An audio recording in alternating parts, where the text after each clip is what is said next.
좋아요와 댓글, 구독, 알림 설정까지 놓치지 마세요. 뉴스 속 경제 이슈는 더 쉽고 깊게, 최신 고용 동향은 더 빠르게 전해드리는 고용브리핑 365 시간입니다. 김주영 기자와 함께합니다. 어서 오세요. 안녕하세요. 네, 오늘 어떤 이슈가 있을까요? 네, 지난해 방영됐던 이상한 변호사 우영우 기억하시죠? 네. 자폐 스펙트럼 장애 변호사의 성장기를 다루는 이 드라마는 우리 사회에 많은 울림을 줬는데요. 하지만 이 드라마 속 일 잘 해내는 장애인 주인공에게는 응원을 보내도 정작 현실에서는 이 장애인 고용 상황 쉽지 않습니다. 장애인과 비장애인 근로자의 임금 격차가 지난 9년 동안 더 커졌고요. 기업들이 장애인 고용 대신 벌금을 내는 관행도 늘고 있는데요. 이슈픽에서 짚어봅니다. 네, 이 드라마에도 이제 장애인 취업과 관련해서 뭐 편견이나 어려움 같은 내용들이 나오긴 했는데요. 사실 현실에서의 장애인 고용 상황은 더 심각하잖아요.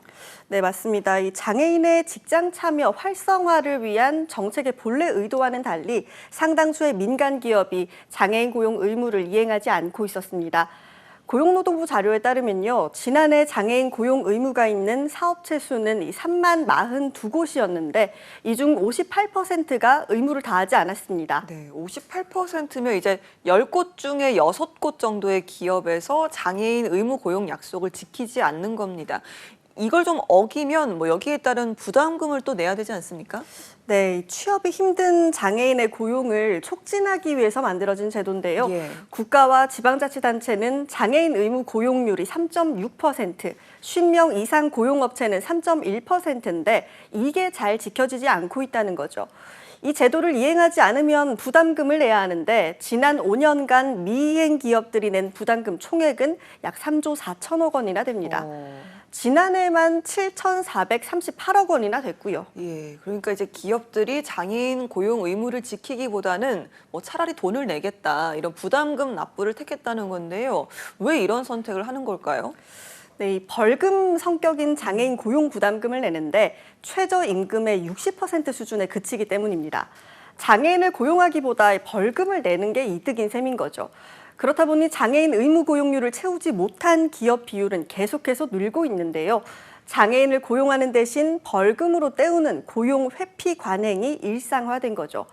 문제는 이런 장애인 고용 의무를 어기는 곳이 민간 기업뿐이 아니라는 점입니다. 그럼 뭐 정부나 공공기관 이런 곳들은 사실 모범을 보여야 되는 곳들인데 여기에서조차도 의무 고용률을 지키지 않고 있는 걸까요?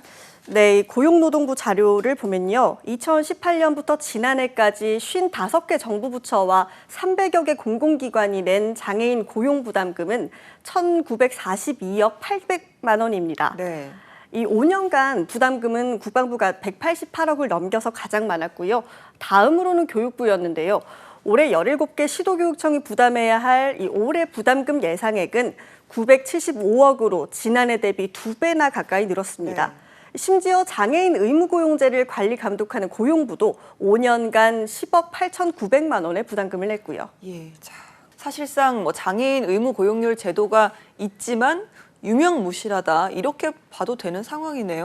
네, 그렇습니다. 그렇다 보니 이런 기업들의 접근에서 장애인 고용은 하지 않으면서도 부담금도 적게 내는 방법을 알려주는 컨설팅 업체까지 생겨난 상황인데요. 네.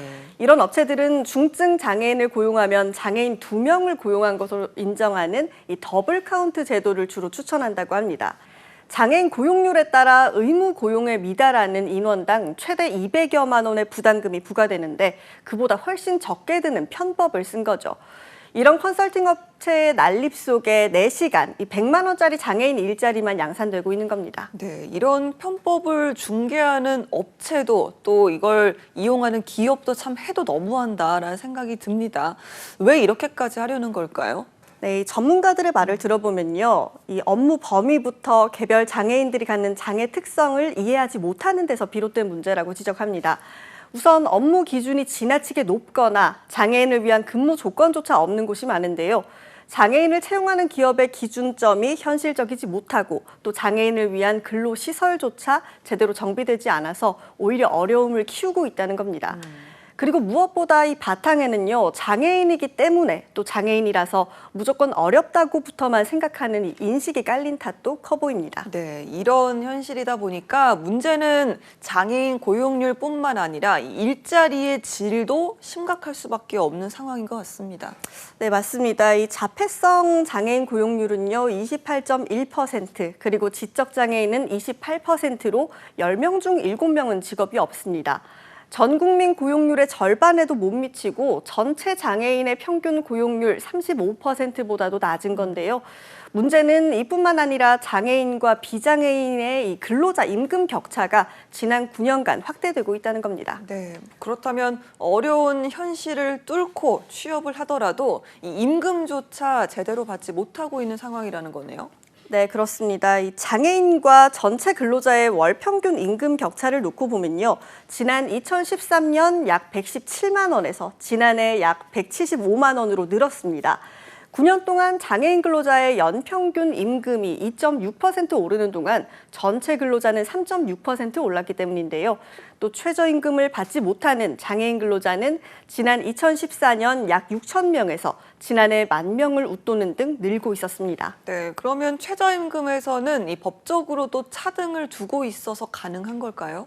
네, 그렇습니다. 이 최저임금법 제7조에 따르면요. 정신, 신체 장애로 근로 능력이 현저히 낮은 경우 예외가 가능한데요. 네. 그래서 이 사업주가 고용노동부에 최저임금 적용 제외를 신청한 인원 중 장애인 고용공단의 직업능력 평가 결과 기준 점수에 해당하는 장애인에 대해서는 최저임금보다 적은 임금을 지급하는 게 가능해지는 겁니다. 네. 자, 장애인에게 최고의 복지가 이제 취업이다 이런 말이 있죠. 단순 지원 차원을 떠나서 안정적인 일자리를 제공하는 게 그만큼 자립하는 데 필요하다라는 건데요. 자, 그러면 다른 나라와도 한번 비교를 좀 해볼까요? 네, 우리나라와 비교했을 때 독일이나 프랑스 등 선진국의 장애인 의무 교육률은 5%를 넘습니다. 네. 우리도 이만큼 이 장애인 의무 고용률을 끌어올려야 한다는 목소리가 높지만 앞서 짚어본 대로 공공기관마저 장애인 고용을 외면하는 현실이다 보니까요. 상황이 또 녹록지 않은 거고요. 그렇겠네요. 자, 일자리를 구하는 것도 또 일을 하더라도 제대로 된 임금을 받는 것도 사실상 어려운 구조입니다. 자, 장애인들이 일할 기회가 더 많아지려면 어떤 게 또 가장 필요할까요? 네, 공공기관과 기업들이 장애인 고용 의무를 채우기보다 부담금 납부라는 손쉬운 선택을 하지 않도록 이 규정을 엄격하게 하는 부분은 기본이고요. 네. 장애인 교육을 획기적으로 늘릴 수 있도록 제도를 개선하는 것도 필요하다는 게 전문가들의 목소리입니다. 무엇보다 더 많은 장애인들이 일자리를 가지고 바로 설 수 있도록 제대로 된 교육과 이 수준에 맞는 일자리를 기업이 마련해 주는 게 필요한데요. 이 밑바탕에는 각 기관과 기업이 장애에 대해 가지는 편견의 벽이 높은 이유도 큰 만큼 이런 벽을 허물 수 있도록 인식 개선이 반드시 뒷받침돼야겠죠. 네, 알겠습니다. 자, 드라마 속 우영우처럼 장애인들이 일할 기회가 더 많아지려면 어떤 게 필요할지 사회의 적극적인 개선 의지가 뒷받침돼야 할 시점입니다. 김주영 기자와 함께했습니다. 고맙습니다. 지금까지 고용브리핑 365였습니다.